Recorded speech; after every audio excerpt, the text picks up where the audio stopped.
A few moments prior to the incident, we see Lee and Ju bullying Young-chan, throwing erasers at him, trying to aim for his head. Ju asks a classmate for his eraser rather intimidatingly, and he obliges. This eraser is quite big, and he hits Young-chan in the head, who is uncomfortable with this.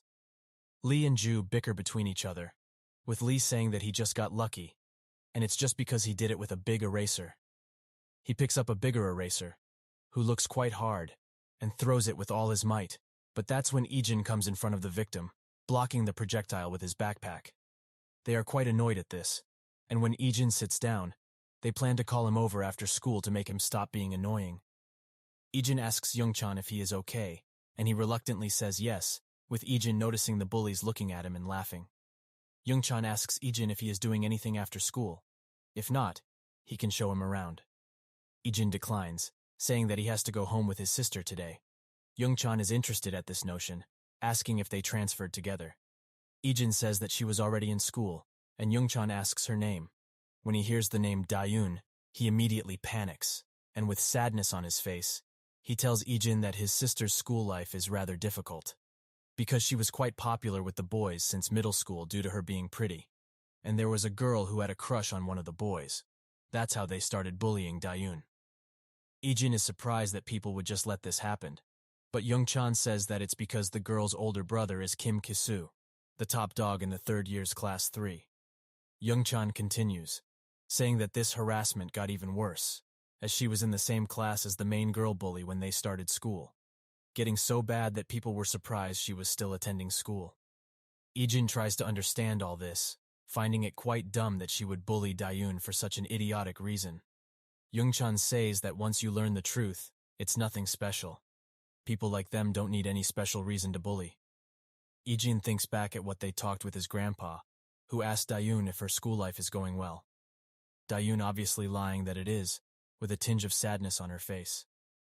Ijin thanks him for the information, and that's when a large guy, the same one Ijin beat up at the store, bashes the door of the class, with a group of other people following him. Ju asks what they're doing here, but that's when Kim Ki-soo responds, saying that there's something that he wants, with the group surprised that he is here. Kim's goons point him to Ijin, who bashes them for losing against such a guy, noting that he looks quite frail. He beckons Ijin to get up, and he does so. Ijin asks if he is Kim, with Kim surprised that he already knows his name. Ijin glares at him, which annoys Kim, ordering one of his goons to bring him over here. While the goon approaches Ijin, his sister suddenly rushes in, bruised and dirty. Ijin takes in the sight, and his eyes turn cold. Kim says that he is quite jealous Ijin has such a caring sister, with Haejin suddenly responding that she would be worried too if her brother was about to be beaten up. Dayun looks at the amount of people that are going after Ijin and begins crying, apologizing to him. Ijin says that there is no need to apologize, suddenly throwing a right hook at the guy that's in front of him, knocking him out cold. Ijin assures her that none of this is her fault. Another goon tries to punch Ijin, but to no avail, as Ijin redirects his punch, hitting his exposed windpipe. The goon instantly falls to his knees, surely having a hard time breathing. One of the last goons panics, desperately trying to hit Ijin. This, however, is what dooms him, as he is extremely exposed. Ijin throws a kidney shot, landing the hit and toppling the guy over. Everyone is left shocked at this outcome, even Kim. Ijin glares at the brother and sister, who are left shaken by this. Kim notes that Ijin knows a few tricks, Ijin ignoring him completely. Kim tries to hit Ijin in the neck with his leg, thinking at first that he got him. His illusions disappear, however, as he sees that Ijin blocked the attack perfectly. Kim panics and throws another attack on the other side, Ijin easily blocking this one. He grabs Kim's leg and punches him directly in the face, throwing him on the ground. Ijin glares at him with murderous intent, and with one final attack, he knocks Kim out. Everyone is surprised he could defeat Kim, Lee, and Ju even more so. He approaches Haejin, clenching his fist as he does so. Haejin is sure that he will hit her, but that's when Dayun stops him, saying it's enough. Ijin retorts this notion, asking if these aren't the same people that bullied her. She says that it's fine now, and he should stop. Ijin does so, and offers to take her back to class. In the class, Kim's sister is fuming at the sight of her brother and his friends beaten up. While walking, Dayun notes that Ijin is quite good at fighting, and also apologizes again, saying that it's because of her he got into fights 2 days in a row. Ijin says that he would happily fight for her, saying that from where he used to live, people would just think only about themselves. There were exceptions, however. It was when family got involved. It cuts to a flashback Ijin as a mercenary, wondering what exactly a family was, seeing a man protecting his daughter from his attacks. Dayun asks how can this be, knowing that he barely remembers her and Grandpa. He says that she is right, but he knows for sure that they are family. Dayun gets embarrassed at this, and tells Ijin that she will walk the rest of the way alone.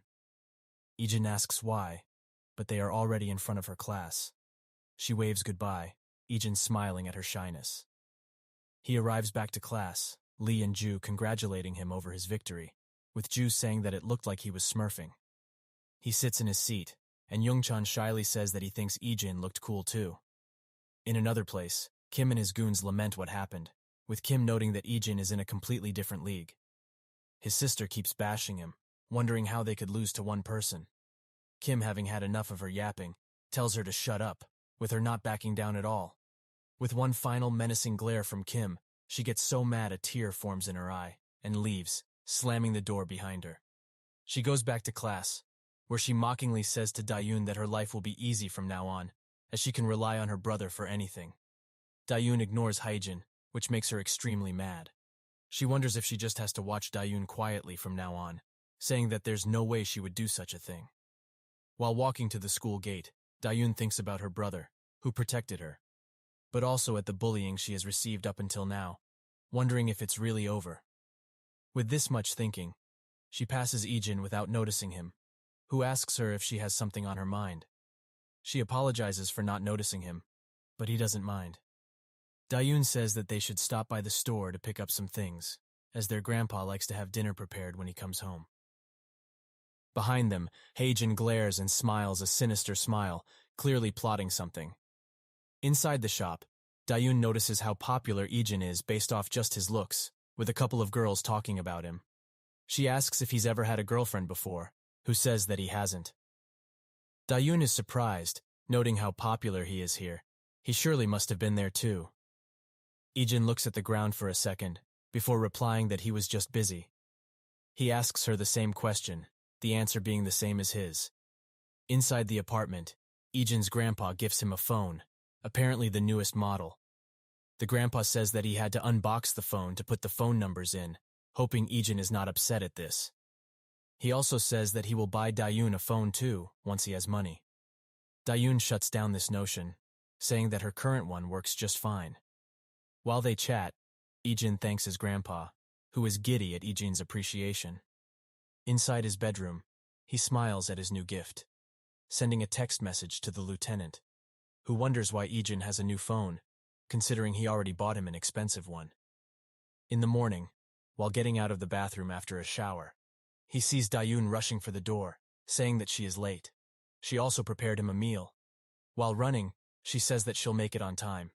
We find out why she is late, saying that Grandpa liked the soup so much that she remade it in the morning as well. While thinking about her grandpa's appreciation, she suddenly gets kicked to the ground by a pack of thugs, who are all female. One of them says to watch where she's going. Dayun apologizes, but gets slapped instantly. One of them suggests they should go to karaoke, with everyone agreeing. One of them crouches to Dayun's level, saying she must come too. From Dayun observation and her blonde hair, this seems to be Haejin. They go inside the karaoke building, but only the three of them come out. The worker, seeing that they have finished singing, notes how loud they were screaming in there, saying they must have a lot of energy. He opens the booth that they were in, and is shocked to find Dayun on the ground, beaten to a pulp. She gets up, and refusing a 911 call, leaves the premises on her last legs. At school, the teacher makes attendance, with Dayun not being there. Haejin smiles at this, knowing why she isn't in class. One of her lackeys asks if they're going to be okay, but she says to stop worrying, as they had nothing to do with it, almost sure Ijin won't find out. He waits outside the school gate for her, and seeing that she isn't coming, calls her. He calls her, but she doesn't respond, as Dayun is curled up inside her sheets, most likely crying. Ijin arrives home, noting her shoes. He goes to her door, knocking on it. She responds to his questions in a raspy voice, him noticing this as well. Dayun makes the excuse of being sick, Ijin not pushing this matter any further. While going back, he spots her shoes once again, but this time he observes that there is blood on them, his eyes once again growing cold at the sight. We cut to Ijin treating her wounds, probably barging in her room out of concern. She lies about what happened, saying that she tried to dodge a bike and fell down some stairs, thus getting the injuries. Ijin asks her if she doesn't want to go to the hospital, but she declines, because they will find out it wasn't some stairs that caused this. We see a bit of her past, probably when this bullying first began, where Dayun tries to blame Haejin for her injuries, saying that she bullies her constantly. It seems that Dayun also called some cops to the scene, but to no avail, as her accusations get shut down by Haejin's mother, who is furious at this. The mother asks Dayun to call her parents. With this being the last drop, she breaks down crying. Ijin notices that she is deep in thought, saying that even though the injuries aren't that severe, she will have to suffer for a few days.